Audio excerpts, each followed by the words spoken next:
नमस्कार मंडळी. दूरदर्शन गोवा केंद्राच्या आजचे पाहुणे या कार्यक्रमात आपलं मनपूर्वक स्वागत.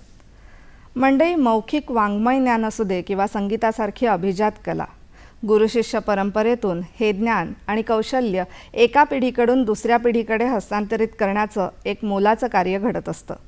तर ही गुरुशिष्य परंपरा म्हणजे नेमकं काय आणि तासिका शिक्षण आणि गुरुशिष्य परंपरेतील शिक्षण यातले नेमके फरक कोणते याविषयी आज आपण जाणून घेणार आहोत. मंडळी, इंजिनिअरिंग नंतर संगीताकडे वळूनसुद्धा संगीतासाठी जीवनव्रती असणारे सुभाष परवार आज आपल्यासोबत उपस्थित आहेत. प्रियोळमधील मारदोळ गावातील पंडित जितेंद्र अभिषेकी बुवा यांचे शिष्य चेडो परवार यांच्या पोटी जन्माला आलेले सुभाष परवार यांचा गोव्याच्या कलासक्त आणि घरच्या संगीतमय वातावरणातून ते मुंबईतील मायानगरीतील गोरेगावपर्यंतचा प्रवास कसा झाला हे नेमकं आपण त्यांच्याकडूनच जाणून घेऊया. नमस्कार सर, दूरदर्शन गोवा केंद्रात आपलं मनपूर्वक स्वागत. नमस्कार. मी गोवा दूरदर्शनचा फार आभारी आहे आणि मृण्मयी तुमचा पण. लहानपणीच्या आठवणी खूप आहेत. आम्ही 4 भावंड, मी मोठा. बाबांचं गाणं चालूच होतं घरात. ते संस्कार तर झालेच माझ्यावर. बाबांचं गाणं रोज रियाज ऐकणं किंवा बाबा कार्यक्रमाला जात असताना आई त्यांचं लिखाणाचं काम करायची. बाबांचं अक्षर आईपेक्षा चांगलं नव्हतं.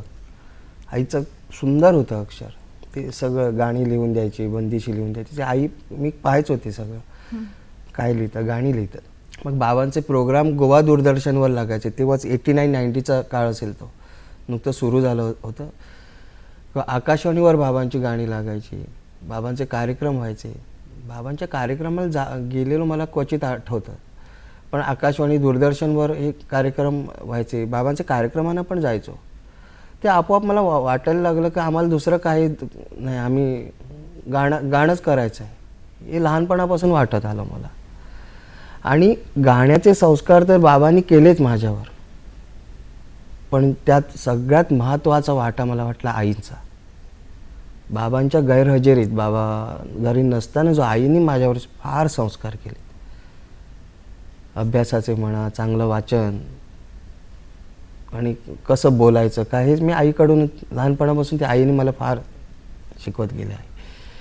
आणि मला फार अभिमान वाटतो सांगायला, मी त्या मातीत जन्माला आलो ज्या मातीत मास्टर दीनानाथ मंगेशकर, पंडित रामनाथ मटकर, पंडित जितेंद्र अभिषेकी बुवा ज्या मातीत जन्माला आले. आणि आपला प्रियोळ मारदोळ हा भाग आहे ना, कलाकारांनीच व्यापलेला होता, आजही आहे, पुढेही असेल. आणि त्या कलाकारांना पाहून पाहून गावात पण छोटे छोटे कार्यक्रम व्हायचे. मला आठवतं कोजागिरीचा उत्सव, जायांची पूजा, इथे बाहेरची लोक गायला यायची. बाबा मला घेऊन जायचे तिथे. की फोंड्यातली 2 मोठी संमेलनं, गिरिजाबाई केळकर संमेलन, सम्राट संगीत संमेलन, या संमेलनातून म्हणजे फार जे सांगीतिक संस्कार व्हायला पाहिजेत ते बाबा मला घेऊन जायचे तिथे. त्यामुळे ते लहानपणापासून पाहत आलो.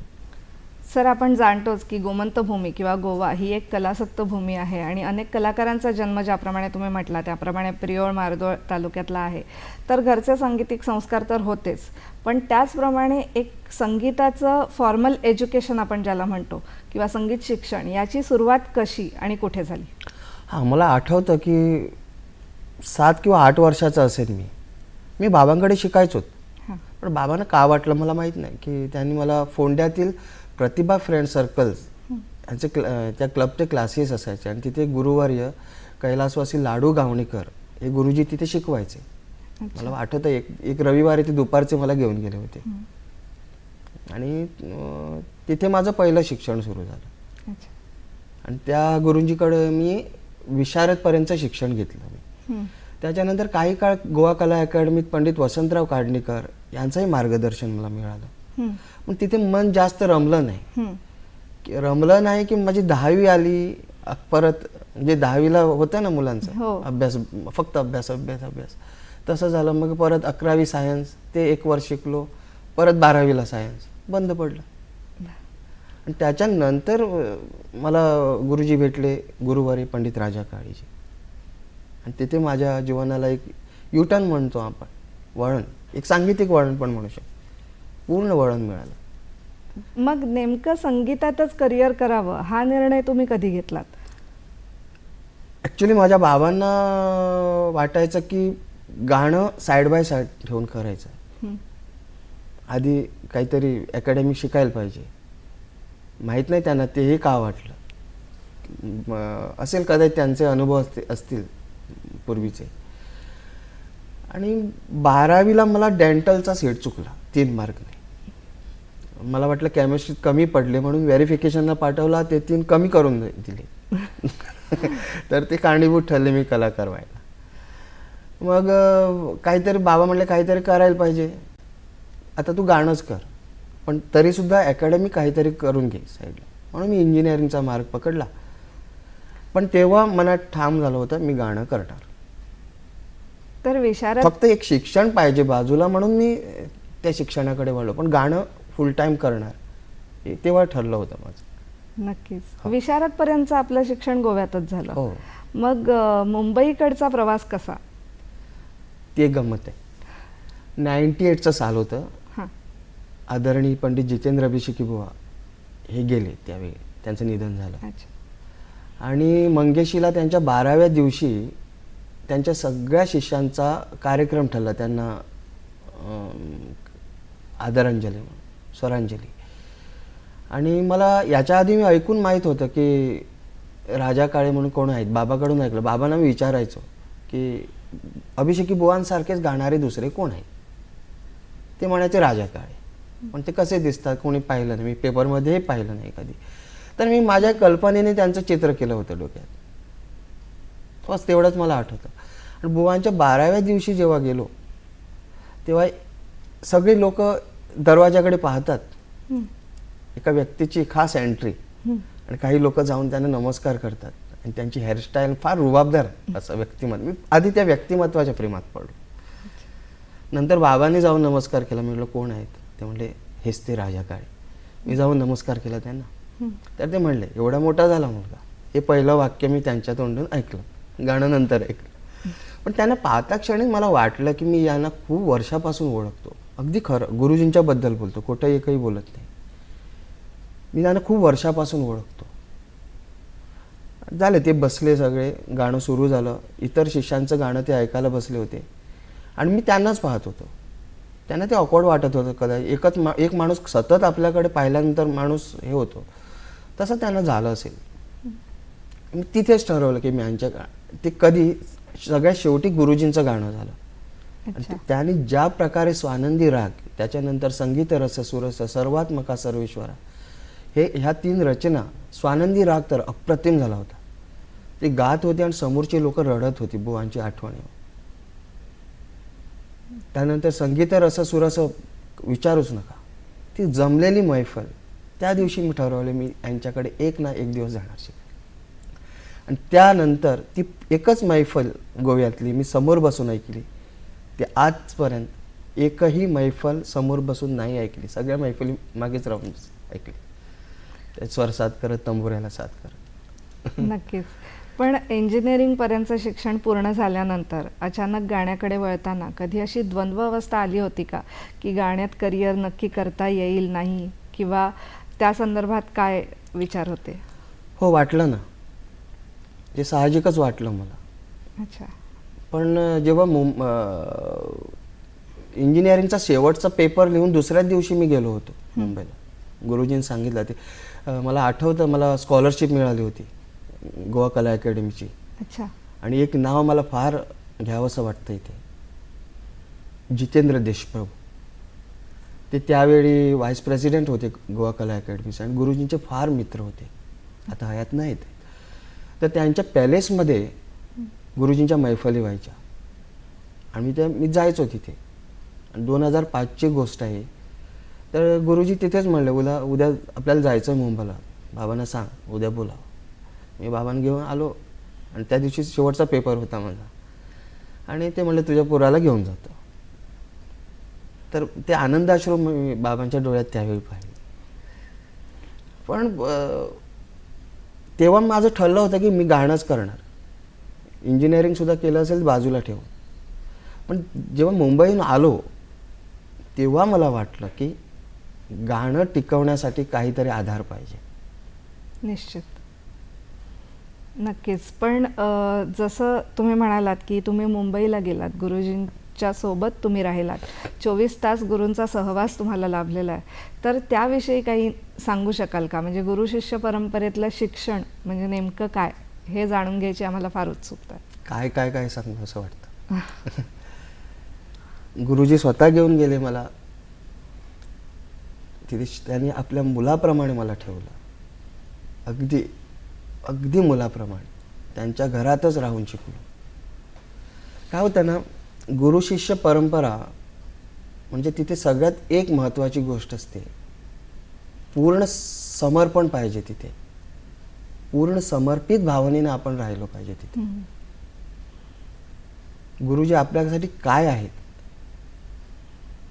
हे समजण्यासाठी गुरु शिष्य परंपराच पाहिजे असं मला वाटतं. 2 तासाच्या क्लासमध्ये नाही होते. कधी कधी गुरु, आपण त्यांना गुरु म्हणून बघतो, पण ते कोणकोणती भूमिका करतात. कधी ते बाप होतात, कधी आई होतात, कधी मित्र होतात.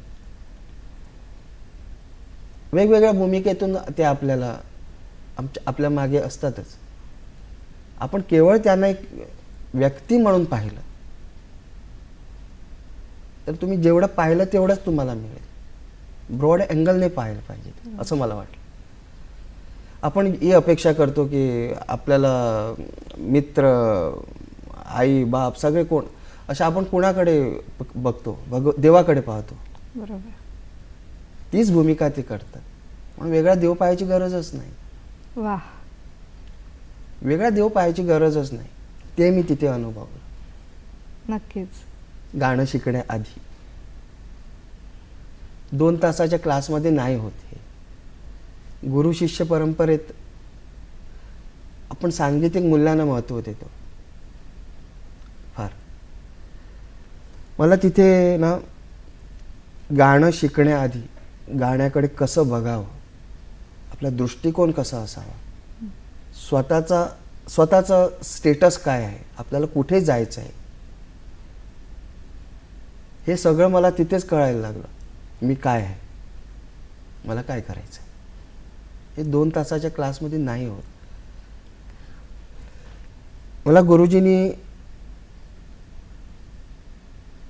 मोठ्या लोकांचा आदर कसा करायचा. आपण एक गुरुजी अभिषेकी बुवांचे शिष्य, हो. तर मी अभिषेकी बुवांचाच फॉलोअर आहे असं स्वतःला मानतो. बरोबर.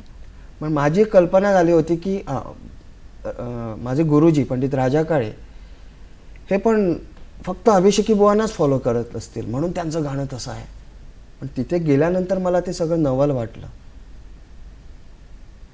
ते बुवांना तर मानतच होते, पण भीमसेनजी, कुमारजी, जसराजजी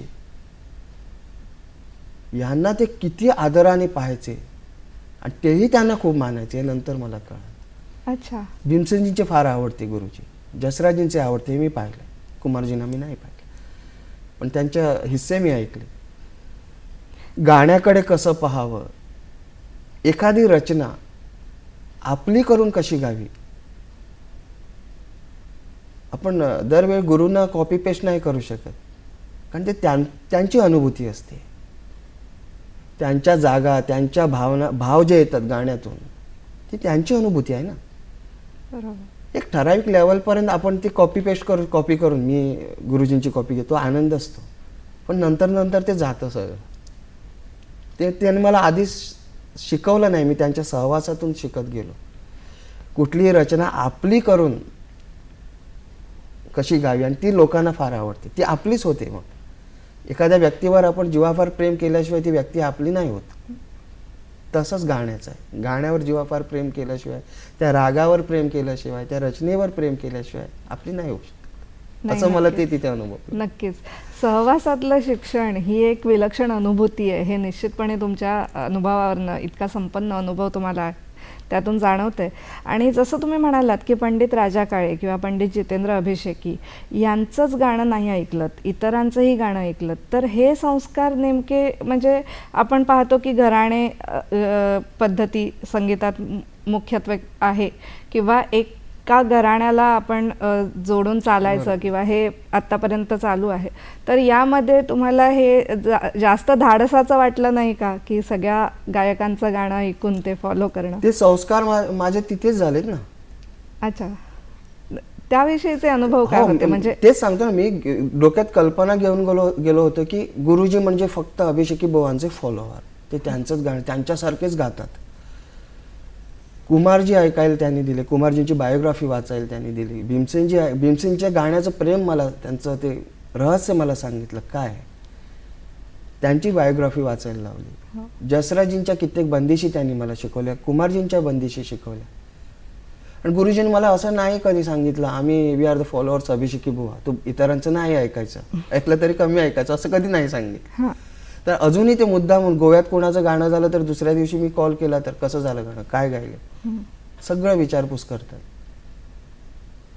अजून एक नाव तुम्हाला सांगू का, मी गुरुजींच्या घरी असताना ते वातावरण इतकं चांगलं होतं, आजही वाटतं जाऊन राहावं तसं. माझ्या गुरुमा सौ जयाराजा काळे कधी घरची आणि आईची आठवण यायला नाही दिली. माझी गुरु भगिनी अमृता काळे, स्वरित काळे, ही भावंड कशी आपण राहिलो तिथे, कधीही घरची आठवण आलीच नाही मला. नाही, नक्कीच तुम्ही खूप म्हणजे नशीबवान आहात की तुम्हाला हे सहवास मिळाले. पण आजच्या पिढीत आपण बघतो की कोणाला जर संगीत शिकायचं असेल तर त्यांनी सुरुवात कशी करावी? म्हणजे जसं आपण म्हणतो की काही ठिकाणी हे अभिप्रेत आहे की आवाजाची जातकुळी चांगली असावी किंवा घरात संगीताची परंपरा असेल तरच शिकावं. आज तुम्ही एक संगीत शिक्षक आहात, तर या अनुषंगाने तुम्ही काय मार्गदर्शन कराल? सगळ्यात आधी त्याला वाटायला पाहिजे की आपण हे शिकावं, त्याच्यावर बळजबरी करून काही अर्थ नाही. बरोबर. त्याला वाटलं, आणि अशी कंपल्सरी नाही की फारच छान आवाज मधुर पाहिजे, तो सुरात असायला पाहिजे, आणि तालाची जाण पाहिजे. ताल तर आपल्या चालण्या बोलण्यातच असतो, स्वरही असतो, पण त्या मुलाला जर स्वराची थोडी जाण, म्हणजे गाताना स्वरात पाहिजे. आवाज रियाजाने कमवू शकतो आपण चांगल्या गुरुच्या सहवासात राहून. कारण मी तर ऐकलं की काही मोठ्या जुन्या लोकांचे आवाज पण गेले होते आजारामुळे, त्यांनी रियाजाने जो कमावला आवाज, त्या आवाजाच्या प्रेमात दुनिया पडली. मग खूपच चांगला आवाज असून काय माहीत असं मला वाटतं. त्याला मुळापासून आवड, आणि पालकांची फार फार मोठा रोल आहे यामागे. ज्या माझ्या वडिलांनी माझ्यासाठी केलंय त्यावरून मी बोलतो. नुसतं क्लासला पाठवलं 2 तासाचा क्लास किंवा 1 तासाचा क्लास म्हणून तो कलाकार होईल याच्यावर अवलंबून नाही राहायचं. त्याला आजूबाजूचे सगळे कार्यक्रम ऐकायला घेऊन जायला पाहिजे, जोपर्यंत तो स्वतः चालून जाऊ शकत नाही.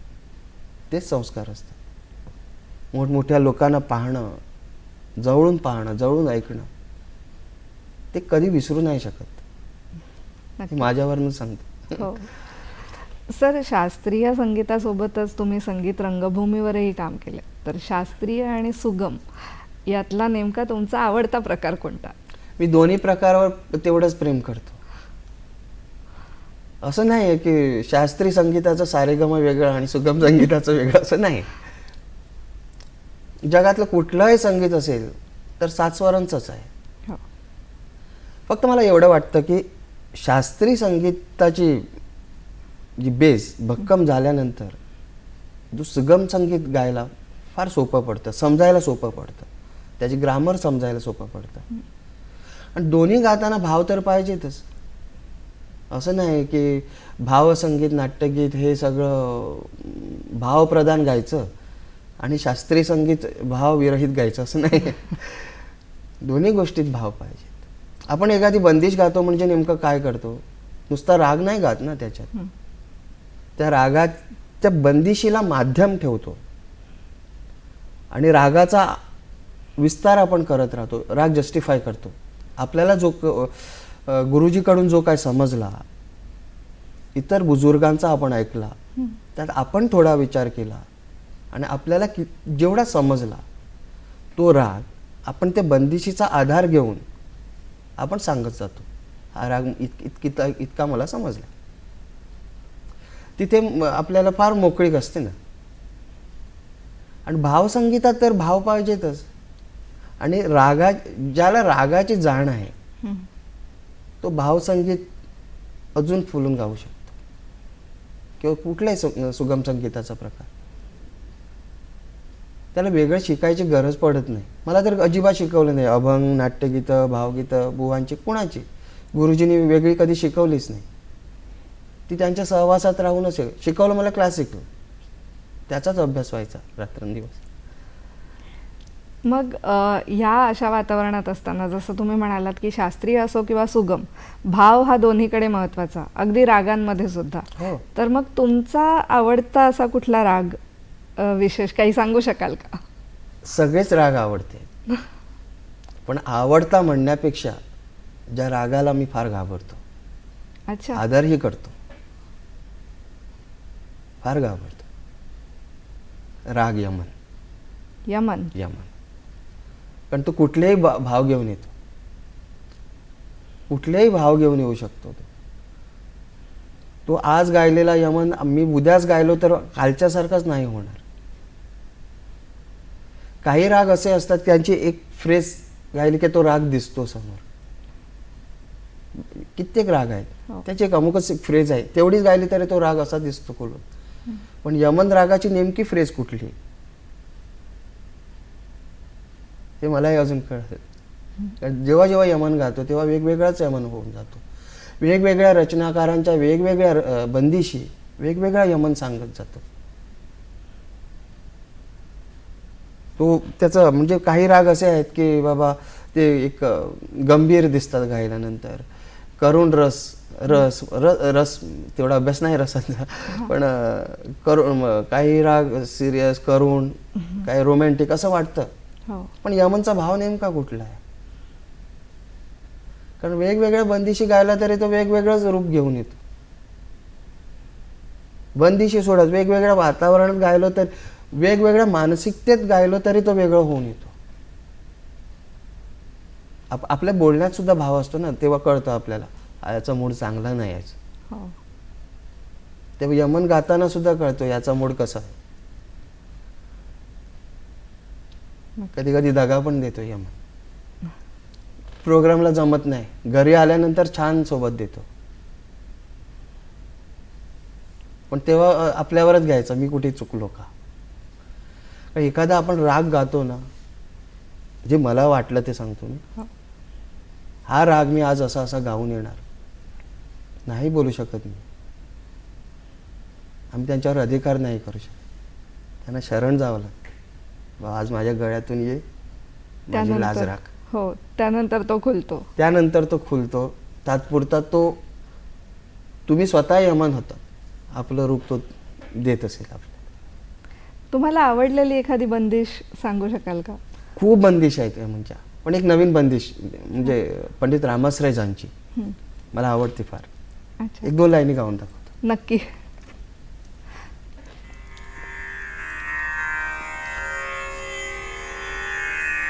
हरे नारायण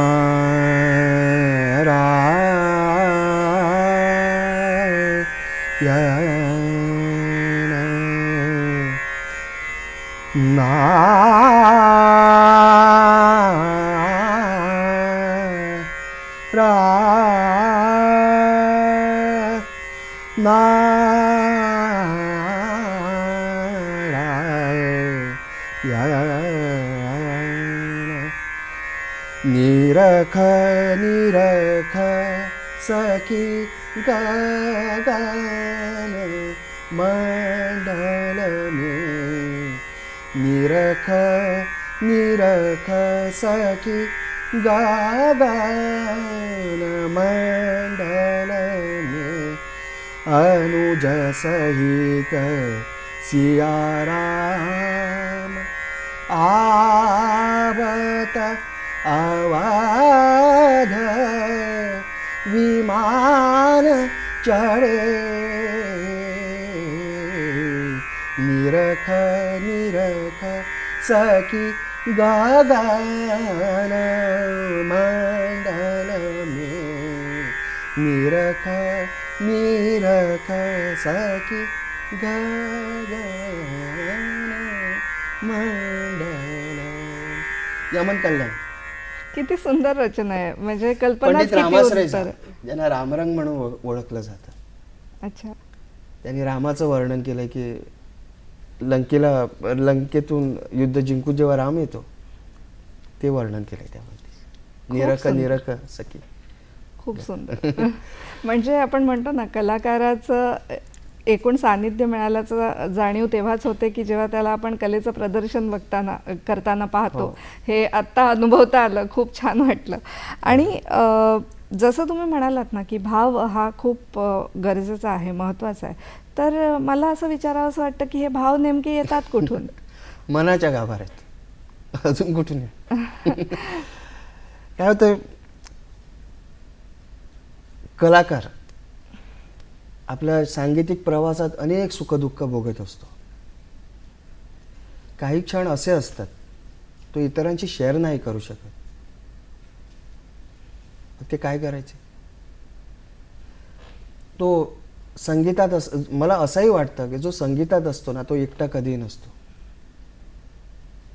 त्याचे संवाद चाललेले असतात रागाशी, स्वरांशी. ते सगळे भाव तो आपल्या कलाकृतीतून दाखवण्याचा, श्रोतापर्यंत दाखवण्याचा त्याचा प्रयत्न असतो. तेव्हा तो आनंदित होतो आणि तोच आनंद समोरचा घेतो. कलाकार हा फार सेन्सिटिव्ह असतो, भावनिक असतो असंही मला वाटतं. नाहीतर लागी कली जेव्हा सारखी रचना जी मला फार आवडते, त्याच्या 2 लाईनी ऐकल्या तरी मन फार बेचैन होऊन जातं.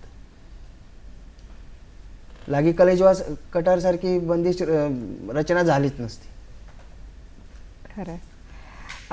आपल्या गुरूंचा आपल्याला फार सहवास लाभला, तर गुरूंची काही अशी वाक्य जी तुम्ही जीवनव्रत म्हणून स्वीकारलीत किंवा असं काही? मला तर बोलणी रोज पडायची, त्यातली सगळी जीवनव्रतच आहे. पण त्यातलं गुरुजींनी सांगितलं एक वाक्य मला नेहमीच आठवतं. ते मी एकदम नोट करून ठेवलं. गुरु सांगतो ते करावं, गुरु करतो ते करू नका. कारण तेही कारणही सांगितलं त्याने. करतो ते करू नका अशासाठी त्यांनी जे त्यांच्या प्रवासात जे वाईट अनुभव घेतले ते आपल्या शिष्याच्या वाट्याला येऊ नये ही कळकळ त्या मागची. कलाकाराचं आयुष्य हे काटेरी मुकुटासारखंच गौरवलेलं असतं. तर या प्रवासामध्ये कुटुंबाची साथ कशी मिळाली? त्यांची साथ आहे म्हणून तर गाण्यात आहे. आईबाबांनी खूपच केलंय, खूपच. बाबांनी तर पूर्ण माझ्यासाठी जे केलं त्याचं वर्णन नाही, पुस्तक होईल.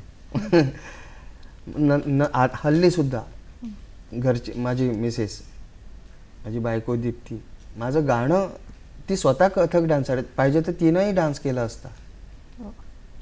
तिनं माघार घेतली म्हणून मी करतोय असंही मला वाटतं. रोज सकाळचा चहा रियाजाला बसल्यानंतर त्यांचाच येतो, तेव्हा तो रियाज सुखरूप होतो.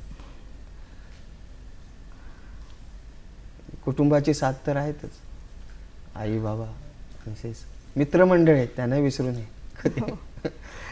नाही, निश्चितपणे. म्हणजे खूप छान विषय आहे, अजून बोलण्यासारखंही बरंच आहे, पण वेळेचंही बंधन आहे. आज तुम्ही वेळात वेळ काढून दूरदर्शन गोवा केंद्रात आलात आणि या विषयावर आम्हाला एक उत्तम मार्गदर्शन केलं. याबद्दल दूरदर्शन गोवा केंद्राच्या वतीने मी तुमचे मनपूर्वक आभार मानते. धन्यवाद.